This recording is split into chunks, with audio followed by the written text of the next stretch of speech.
If you leave me in the country in a one-room shack, I fear I would have left John and Carolyn. Only apply that. Get it, don't be timid when you ain't apply that. Love a bone, give along, need it. I don't want no trip, baby, say like My name is Ashley, and this is My Sweet Perspective, where I give my take on all things TV and movie related, and I am here to put you on, okay? Welcome back to the channel, you guys. Y'all know what it is. We are back to talk Love Story, episode 6, the actual wedding, and I was surprised because so much happens during this episode. I was like, are we going to get to the wedding? Are we going to get the full wedding moment? And we got that. We got a backwoods country hoedown complete with beer and revelry and being late to your own wedding, you guys. But we're going to get into it. You go chronological order about the events, the things that stood out to me in the episode. Then, of course, I will give my review. And actually, let's start out with the review. As it ranks from the first 5 episodes, I'd say I like this. This was pretty strong. From a 1 to 10, I would give this about an 8. We're really just settling into the things now. And I know the people like to tussle in the comments about Carolyn, about JFK Jr., about the family and all of those things, history versus this show. This is based on real people. However, a great amount of this is fictionalized. No one is viewing this as fact. But when I talk about the show, when I review the show and give my opinion, I am strictly going based on what's presented in these episodes. Let's get into it. So we open up and it's everywhere. The events of Battery Park, honey, are all over the news, all over page 6, all over everything because they showed their natural behind out there. Again, chain smoking in parks, on the curbs, everywhere. And so Ethel has a sit down with Carolyn. And I was like, oh God, Ethel is going to eat her up, right? But what really happens in this conversation is we get a background on who Ethel was, who Jackie was, and honestly, the pressures, the weights, the responsibilities that are now going to be on Carolyn's shoulders as she embarks on this marriage with JFK Jr. And it gave from the episode that Ethel couldn't stand Jackie S. She didn't like Jackie O. I think she felt like as soon as she entered the picture, I'm really nothing. I'll never be as pretty as her. I'll never be as smart as her. I'll never be kind of this martyr that she was. Although when JFK passes, Jackie understood the role and responsibility didn't end because he passed, but that it would only intensify. And now that her life would be under this magnifying glass, that she needed to make the people feel. And so she wore the same clothes for this extended amount of time so that America could see what had been done to her husband. So we see Ethel really talking about what she would do to stand out, right? You have a party all black and I'd come in white, wearing white, because I knew I would never measure up. So I had to find my way to stand out. And then she talks about 5 years later when JFK's brother passes, Bobby, her husband. Yeah, I said, if Jackie could face it, I could too. And in that moment, Carolyn's like, wow, you've suffered a lot of loss. And she was like, I've been blessed to have a lot to lose. And so now that's your plight as well. Whether you know it or not, this is what you're in for. And understanding, realizing that this is a life. Honestly, this was a very kind conversation that Ethel had with Carolyn, which I didn't think we'd ever see because it was that final heads up, baby. No, this is your life now. This is what this means. The whole world will be watching you literally. And it's your choice what you want them to see. You can show them that debacle in the park, or you can show them this facade, this front. And honestly, to make it, that's what you're going to have to do, right? Because the whole world is going to be watching you. Now we see JFK Jr. We go over to him, Caroline, and his uncle, I believe. And like, what the hell happened? You decided to carry your ass outside of that park, and now you're all over the Inquirer. You're all over everywhere because y'all can't keep it in the house. Caroline is super aggravated. Uncle is super aggravated. You've never been this volatile with any girl before. So with a girlfriend before. And John says, listen, it's not my girlfriend anymore. They said, what, you broke up? He said, no, it's actually my fiance. I'm going to be marrying her and I'm engaged. And listen, this is what it's going to be. Caroline's not happy. The uncle is like, well, it is what it is. And Caroline was shown more in this episode, more than she's been before as very upset, very John, this is about the family. These are the things you need to do. And so I wonder if we're going to get this Caroline more as it progresses. Something that's done later in the episode waylays some of that animus, I feel like. But under the surface, I still think it's there. I feel like it's only a matter of time before something else gets under her skin. Now we're in the apartment with JFK Jr. and Carolyn in her panties, and we are smoking, getting high as a kite by then. All right. And we're going through the family album. We're looking at old wedding pictures because now I have this wedding to plan. What is it going to be? What is it that I want? And JFK Jr. is, listen, why don't we just go to City Hall? Yeah, because Carolyn said, I thought about the dream of a marriage, but I never really thought about the wedding. And a lot of times women, from what I've seen and heard personally, we tend to think about the wedding more so than the marriage. You know, I think she has this ideal about what this marriage is going to be. And I fear it's not going to be everything that she wants. So we're sitting here and I don't want all the pomp and circumstance. I don't want all that. Well, let's go to City Hall. No, we can't do that because I still want my family there. I want my sisters. I want my mom there. And I want you to see your family there. So you just don't want a Kennedy wedding? No, it's not that. You want 40 people. I don't want it to be in a big venue with all of the pomp and circumstance. I want something quiet. And he says, well, what about Cumberland Island? I've taken an ex there before. And she's like, what ex? Was it Daryl? Was it Madonna? Was it Sarah Jessica Parker? Was it with the win? She said, was it Sarah Jessica Parker? The look on his face was like, now ho. That tickled me. And he's like, no, but it's quiet. It's out the way. It's remote. It's got one airport, one hotel. And I'm thinking this is, anyway, we'll get to it. Right. So let's see. And of course, Carolyn in that moment is like, your sister's going to hate me more than she already does for having this backwoods wedding. And I would too, child, because y'all really played. Next thing we see, they're back at George Magazine, but they are working on seating charts, guest lists, everything for the wedding. It's top secret. So we've got newspaper on the windows, and Berman comes in like, John, I need to speak with you privately. And Carolyn's like, go ahead. Berman is a little menace, in my opinion. He's coming across so aggravating. Like, damn. And Berman wants to talk TV. Like, John, I know you said you don't want to make an appearance or televise George or all of that, but listen, this is what we need. We need funding. We need revenue at this point. Otherwise, I don't know how we're going to make it. Can we put them wedding pictures in George? He said, listen, do TV, do all you want, as long as I'm just listed as an executive producer. And damn it, I don't know about the wedding pictures in George. Well, you're going to bring in revenue. Why act quiet and private now? You never did before. Berman does not like you, John. And I'm really struggling as to why you would partner with this little mini menace at all. In general, because it very much gives he don't like you at all, not even a little bit. He's rude, he's nasty, he's all things. And I get money's on the line and all that. But if this is your friend, this is not a way that you talk to them, right? Now we're back at Caroline's house with her husband, John, and Carolyn, and we're talking about the wedding, and they're really trying to impose what they want on John and Carolyn. And it's like, no, it's not that. Caroline is like, I know my brother. You don't have to answer for him. Listen. I know him, and I just don't feel very included in this. So she's throwing up a stink, and Carolyn's kind of taking that in. What else do I need to do? We see Carolyn and her sister working out, and Carolyn is like, so your sister's designing the wedding dress, and the sister is like, well, how is Calvin going to feel about that? He's not doing the dress for your wedding. And she's like, sister's like, I feel like a betrayal. You've been working with him, all of these things. He's probably geared up to do that. Well, and speaking of people geared up to do something, I just want to let you know that I'm going to ask Caroline to be my maid of honor. What? I'm your sister. What are you doing? It's not going to mean half as much to her as it means to me. And in this moment, I'm like, Carolyn, you are strategic, boo. You are a sister. I can't even. But was it smart? Absolutely. Because listen, let me get you close. Let me make you close, Bookie. Let me make you feel something. So the sister, of course, is saddened because you've always looked forward to being your maid of honor. And at the end of the day, we're your real family. Lauren feels like the family's being replaced and saying, baby, marrying into a political family, I don't know how that's going to bode for you because you're not good at it, Carolyn. So Carolyn's dealing with that. Once they go to this dress fitting and Narcisso's there and they're doing the fitting, Carolyn asked Caroline if she'd be the maid of honor. And of course she agrees.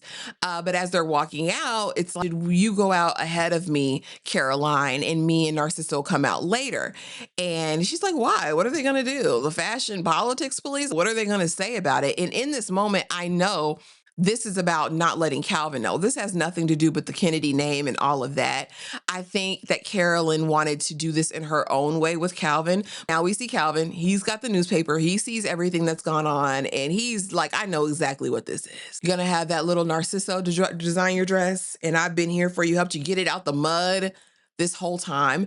And the biggest impression that I'm getting from Calvin throughout all of these episodes is really just how self-obsessed and self-important he believes himself to be. He says later in the episode, I'm a visionary.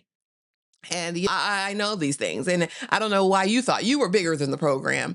But you can tell that this kind of hurt him in a deeper way. I think he just always assumed that this would be what it is. And anyway, now we see Carolyn and we go and meet with Calvin because now it's time to quit. Carolyn has said, listen, I've done my time. I've done my bit here. And it's over. And Calvin's peeping her out. What's going on? I already know about the dress lightweight. So what could you be in here to talk to me about? And Carolyn says, listen, I owe you a huge debt. I'd be nothing without you. I would not be the woman that I am without you, Calvin. But I feel like I'm bigger than the program now. I feel like I can't represent your brand doing PR and being your publicist and all of those things when my life has taken over. You know what I mean? And he says, wow, wow, I've had assistants, PAs, all of that who outgrow the role and want to advance, but never have I heard it's because of me. And she's like, no, I don't want you to take it like that, Calvin. He's like, how else do I take it? Meanwhile, Calvin's throwing some cute shade there. You're living every girl's dream. And let's level. Let's be real with one another, baby. This is every woman's dream. You knew exactly what you were going to do. You knew exactly what the plan was. And I'm paraphrasing. He doesn't say all this, but this is the emotion that I get when they are sitting across from each other. And he's like, you keep on that fake humility if you want to. Go ahead and keep it, baby. It'll bode you well. Because I'll tell you one thing, John is not missing an article about him. Right? So balance. And he says, listen, because he's determined to be upset. He was wronged in this. And he says, I guess I miscalculated this relationship. She's like, no, that's the reason why I want to do this properly so that we can maintain our friendship. At this point, Calvin's divorced, all of these things. And so she's really in this moment just trying to smooth things over, but knowing, hey, I don't need this anymore. I don't need this little job no more. It's getting real. I'm getting married to that man and I don't have to work. And so as she's leaving, as she's walking out, he says, he's a good fit. And she says, who, John? He says, no, Narciso. Baby, I know. I know. But here's the other thing that I want to point out, because this stood out to me. And that's the fact that everyone is really acting like the world is ending because Carolyn is leaving. And I want to know, girl, was you doing that much? And drop it in the comments, because I know you historians, right? Y'all know. What was she doing at Calvin Klein so deep that his world was going to be over? Or was this really about the dress opportunity? Because as she walks out, he goes through the drawer because he's like, you used to take Polaroids of you and you've changed. You look so different. You're grown. And as he's opening the drawer, we actually see the wedding dress design that clearly he had in mind for her. And as she walks out, baby, I'm that girl. Who's that girl? All right. Let me grab my coat. Yes, ladies, I'm her. I'm leaving. I don't need this little pity job anymore. So be blessed, guys. It was the smirk on her face as she walked down the halls of Calvin Klein's fashion house, honey, making her grand exit. She knows it. She knows that a lot of women, for whatever reason, envy her position. And I think she likes that. I think she likes in some way finding her identity in this as much as she claims not to. That's what's being presented to us in the show. I don't know this lady in real life. I didn't know her. All right. So now we are arriving at Cumberland, and Carolyn's mama wants to be of service, baby, because what's going on? What can I do? Can I polish your jewelry? Mama, you don't wear no jewelry. And then we get into this conversation around, I feel like you've given up everything for this man. What do you have left of you, Carolyn? And I honestly, in hindsight, think that mama's intuition was really more about where they were going to end. I think there was almost knowing, foreboding that this relationship wasn't going to serve Carolyn. I don't think anyone thought it was going to be this devastating, what ultimately happened in their relationship. But I think that's the checks that she kept getting throughout the entire time at Cumberland, from the rehearsal dinner to the wedding. It was very much like, baby, what has he sacrificed for you? You don't believe he wants to go into politics? All right. And she's like, you're wrong about him, mother. And she's like, yeah, I may be wrong about him, but I'm not about you. And I never thought that you would diminish yourself or shrink or become small for a man. And it'll be very interesting to see how the relationship develops. I know from the wedding, I think, to the incident, it's a couple of years, right? 2 to 3 years. So I'll be interested to see what actually happens in the marriage. And so later at the rehearsal dinner, Mama actually gets up after politics plus fashion equals passion, which I like. I like that t-shirt. I need that. Her mom gets up and gives this whole thing about the woman that Carolyn is and how she's never been afraid to stand apart or be apart. I would pick her up off the school bus and I wondered why she was sitting in the front and her friends were in the back. And later I found out there was a girl who got car sick and she didn't want her to be alone. So John, I hope that you stick beside my daughter and not just do what's expected of you because you're a Kennedy, damn it. She cries, gets emotional, runs off, and John goes to comfort her. And Mama's really standing on business. Hey, it is what it is. Am I sorry for what I said? No, I'm not. But I'm scared. I'm really scared for my daughter in this moment. And John goes into this whole thing about, you're my family now. Carolyn's my family now. I don't have a mother and a father anymore. And I'm going to do everything I can to protect her. And she's like, yeah, I think you believe that. But I don't think that that's going to be the case, right? So later on, they decide that they're going to go to the beach, child. Go to the beach, fall asleep on the beach, compared to Hyannisport. Everything's constant, all of that, the slowness of it all. And it was beautiful. I will say the cinematography was great. One thing that I really noticed, and what kind of the common thread is I saw throughout this episode, is that Carolyn's very much in the forefront. In every shot you see her, it's her moving forward, her in progression, but everyone else is really her background. Even in some moments, John, right? So it's very interesting how they shot this episode, but it looked great. So they fall asleep on the beach. Two beach bums, from chain smoking on street corners in Manhattan now to laying it out on the beach in the morning. What else can they do? Well, when they wake up, they decide to go get baptized in the waters of Lake Minnetonka. I was like, get out of the ocean, get out of the water. What are y'all doing? He gets butt booty naked. At least she keeps her drawers on. Listen, you don't know where these people are. Next thing you'll be on page 6, butt booty naked, John. Just balls out. And they hop in and they have a moment. And this is the day of the wedding. And so everyone's getting ready and we're ready to go, right? I'm ready for the wedding. I'm expecting that although it's small, it's going to be grandeur, right? We're going to see something special because the accommodations were nice. It was cute enough. It very much gave Hampton, Sag Harbor type of vibes, right? Which we know, but we keep it cute, especially for the wedding. Baby, when we get to this one room shack that we have to take a pickup truck to, I said, what are we doing? And why do we have coolers out here? And I guess because Carolyn was 2 hours late, what was supposed to be a day wedding is now a night wedding, but everybody's spilling out. The elders are in there melting because it's hot, no air conditioning. Y'all got Ethel up there melting. This was ridiculous, damn it. So we get back to the house, we find out that someone's found at the location because there's helicopters overhead. And Narciso says, listen, there's no zipper to this dress. I have to put it over your head. And the one girl is like, listen, I'm not doing your makeup again. Ho, do the makeup again. What happens to the shirt trick or the towel or whatever? Put it over your face and then slide the dress on, damn it. You're a size 0. What are we doing here? And so because of that, it's going to take 2 hours. Inconsiderate, in my opinion, when you have the elders out there in the heat. If it's me, I'm leaving, baby. I love y'all. I'll be there at the reception, but get me out of this heat. Because it was a backyard hoedown, if I'm honest. The ceremony really pissed me off, the optics of it. But nevertheless, after the beers, after the kegs, after the joints, listen, people are tired.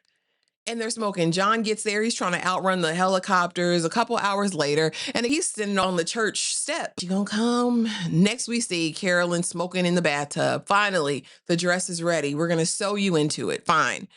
We get there, it's like nothing ever happened. Everything looked fine.